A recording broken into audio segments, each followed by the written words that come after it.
ہمارا عقیدہ ہے، ہمارا نظریہ اللہ کی ذات کے بعد توجہ رکھنا، نظریہ انبیاء کے بارے میں ہے کہ ہمارا عقیدہ موجود ہے، انبیاء کی ذات کے بارے میں ہے۔ عقیدہ کیا ہے؟ ہم اللہ کے نبی کو وفات کے بعد قبر میں حیات مانتے ہیں، پھر ہمارا نظریہ اس پہ ہم جب آیت پیش کرتے ہیں وَلَا تَقُولُوا لِمَن يُقْتَلُ فِي سَبِيلِ اللَّهِ أَمْوَاتٌ بَلْ أَحْيَاءٌ وَلَٰكِن لَّا تَشْعُرُونَ کہ اللہ نے فرمایا جو خدا کے راستے میں قتل ہو جائے اسے مردہ نہ کہنا، وہ زندہ ہے۔ تو ایک اللہ کے نبی کا معاملہ ہے، ایک نبی کے بعد شہید کا معاملہ ہے۔ شہید اور نبی میں فرق کیا ہے؟ نبی اللہ کو دیکھتا ہے اور جان دیتا ہے، شہید اللہ کو نہیں، اللہ کے راستے کو دیکھتا ہے اور جان دیتا ہے۔ وہ شخص جو راہ خدا کو دیکھے اور جان دے اسے مقتول فی سبیل اللہ کہتے ہیں، اور جو خدا کو دیکھے اور جان دے اسے مقتول فی اللہ کہتے ہیں۔ شہید اور نبی میں فرق ہے کہ نبی مقتول فی اللہ ہے، شہید مقتول فی سبیل اللہ ہے۔ تو جو سبیل خدا کو دیکھے اور جان دے وہ زندہ ہے، اور جو خود خدا کو دیکھے اور جان دے وہ بڑھ کے زندہ ہے۔ ہم نے کہا جب شہید زندہ، نبی بڑھ کے زندہ ہے، یا ہم نے نظریہ پیش کیا تو فوراً اعتراض ہوگا اگر اللہ نے اس آیت میں نظریہ بیان کیا ہے تو ڈائریکٹ اللہ بتا دیتے شہید زندہ، نبی زندہ ہے، یہ کیا ہوا؟ آپ نے کہا جی شہید زندہ ہے تو نبی بڑھ کے زندہ ہے۔ اللہ صاف طور پہ فرما دیتے نبی زندہ ہے، یہ فرمانے کی حاجت کیا ہے کہ نہیں شہید زندہ ہے؟ تو تم کہو جی جب یہ زندہ ہے تو جس کے صدقے اسے حیات ملی ہے وہ زندہ کیوں نہیں ہے؟ میں نے کہا قرآن کا اسلوب ہی ہے، قرآن کبھی یوں کرتا ہے چھوٹی بات کہہ دیتا ہے جس سے بڑی سمجھ آ جاتی ہے، اگر وہ بڑی بات کہہ دے تو چھوٹی سمجھ نہیں آتی۔ یہ طرز خداوندی ہے۔ آپ کہو گے کیسے؟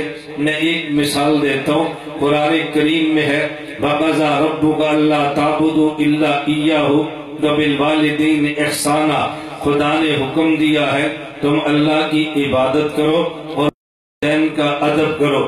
اب اس پہ شبہ یہ ہے، ہم نے ہمیشہ یہ پڑھا اور سنا ہے اللہ نے پیغمبر کا ذکر اتنا بلند کیا، وَرَفَعْنَا لَكَ ذِكْرَكَ، اے میرے پیغمبر جہاں ذکر خدا ہوگا وہاں ذکر مصطفیٰ ہوگا۔ جیسے کلمہ دیکھ لیں، درود پاک دیکھ لیں، نماز کو دیکھ لیں، آپ جہاں بھی دیکھیں ذکر خدا ہے تو ذکر مصطفیٰ بھی ہے، لیکن اس آیت میں تو جو نہیں ہے، ادھر ذکر خدا ہے اللہ تعبدوا الا ایاہ، اور اس کے بعد والدین کا ذکر ہے وبالوالدین احسانا۔ اگر ذکر خدا کے ساتھ ذکر مصطفیٰ ہوتا تو اللہ یوں فرماتے وبمحمد احسانا، عبادت خدا کی کرو، ادب مصطفیٰ کا کرو، لیکن یہ نہیں فرمایا، بلکہ فرمایا عبادت خدا کی کرو اور ادب والدین کا کرو۔ تو کہنا تو چاہیے تھا خدا کے بعد مصطفیٰ کا تذکرہ ہوتا، لیکن یہ مصطفیٰ کا نہیں والدین کا ہے۔ تو میں سمجھانا چاہتا ہوں اب اس کی وجہ کیا ہے؟ یہاں عبادت خدا کے بعد ادب مصطفیٰ کا ذکر ہے، لیکن دیکھنے کے لیے آنکھ چاہیے، آنکھ نہ ہو وہ نظر آتا نہیں ہے۔ آپ کہو گے جی کیسے؟ میں بات سمجھانے لگا ہوں۔ والدین کا ادب خدا کی عبادت کے بعد کیوں بات کی ہے؟ اس کی وجہ یہ ہے ہمارے دنیا میں آنے کے دو سبب ہیں، ایک سبب اللہ کا امر ہے، ایک سبب ہمارے والدین کا آپس میں ملنا ہے۔ یہ دو سبب ہیں جس کی وجہ سے ہمیں وجود ملا ہے، لیکن دونوں میں فرق کیا ہے؟ اگر اللہ کا امر نہ ہو وجود نہیں مل سکتا، لیکن اللہ کا امر آ جائے اور والدین کا ملاپ نہ ہو وجود تب بھی مل سکتا ہے۔ حضرت آدم پہ امر آیا وجود ملا ہے، ادھر ماں نہیں ہے، حضرت حوا کو وجود ملا، امر خدا آیا، ادھر باپ نہیں ہے۔ حضرت عیسیٰ علیہ السلام کہ حضرت عیسیٰ علیہ السلام کی پیدائش ہے، امر خدا آیا، حضرت مریم کا شوہر نہیں ہے۔ اب بات سمجھانا چاہتا ہوں ہمارے وجود کی دو وجہ، ایک وجہ امر خدا ہے جسے کن کہتے ہیں، ایک وجہ ماں باپ کا ملنا ہے، لیکن امر خدا آ جائے تو ماں باپ کا محتاج نہیں ہے، اور ماں باپ ہوں بھی امر خدا نہ ہو وجود ملا کرتا نہیں ہے۔ تو دونوں میں فرق کیا ہوا؟ عموماً ایسے ہوگا کہ والدین کے ملنے سے اولاد کو وجود ملتا ہے، یہ خدا کا عمومی قانون ہے، لیکن خصوصی قانون کبھی اس کے بغیر بھی چلتا ہے۔ عمومی قانون، عمومی نظام کا نام قانون ہے، خصوصی نظام کا نام قدرت ہے۔ ہم قدرت بھی مانتے ہیں، قانون بھی مانتے ہیں۔ بات توجہ سے سمجھنا، میں نے کہا اللہ کے امر سے اولاد کو، مجھے آپ کو وجود ملا ہے، تو خدا خالق ہیں، والدین سبب ہیں۔ اللہ نے بتایا کہ تم نے سجدہ خدا کو کرنا ہے، ادب والدین کا کرنا ہے۔ کیوں؟ اگرچہ تمہیں وجود میرے حکم سے ہے، لیکن ظاہری سبب تو ماں باپ ہیں، ان کا ادب بھی تم نے کرنا۔ ماں باپ کی وجہ سے مجھے تنہا وجود ملا ہے، ہم نے ماں باپ کا ادب کیا۔ آپ کو تنہا وجود ملا ہے، ماں باپ کا آپ نے ادب کیا، لیکن کبھی آپ نے غور بھی کیا ہے ہمیں وجود ماں باپ سے ملا، ماں باپ کو وجود اوپر نانی اور نانا، دادی اور دادے سے ملا، اوپر چلتے جائیے، ان سب کو وجود ملا حضرت آدم سے۔ اگر ماں باپ نہ ہوتے وجود مجھے تجھے نہ ملتا، حضرت آدم نہ ہوتے وجود ماں باپ کو نہ ملتا۔ لیکن یہ بھی سوچا ہے حضرت آدم کو وجود کیسے ملا؟ حدیث پاک میں ہے لولا محمد لما خلقت، اگر میں نے حضرت آدم کو، اللہ نے فرمایا حضرت محمد کو پیدا نہ کرنا ہوتا میں تجھے وجود نہ دیتا۔ اس کا معنی یہ ہے ہمیں وجود ملا والدین کی وجہ سے، انہیں وجود ملا حضرت آدم کی وجہ سے، انہیں وجود ملا حضرت محمد مصطفیٰ صلی اللہ علیہ وسلم کی وجہ سے۔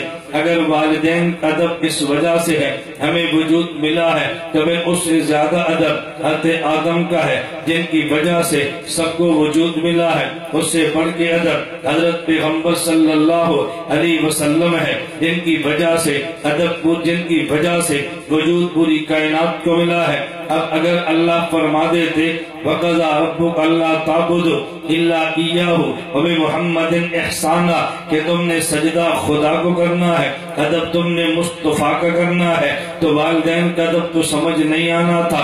خدا نے بِمُحَمَّدٍ إِحْسَانًا نہیں فرمایا، وَبِالْوَالِدَيْنِ إِحْسَانًا فرمایا ہے کہ تم نے والدین کا ادب کرنا ہے۔ کیوں کرنا؟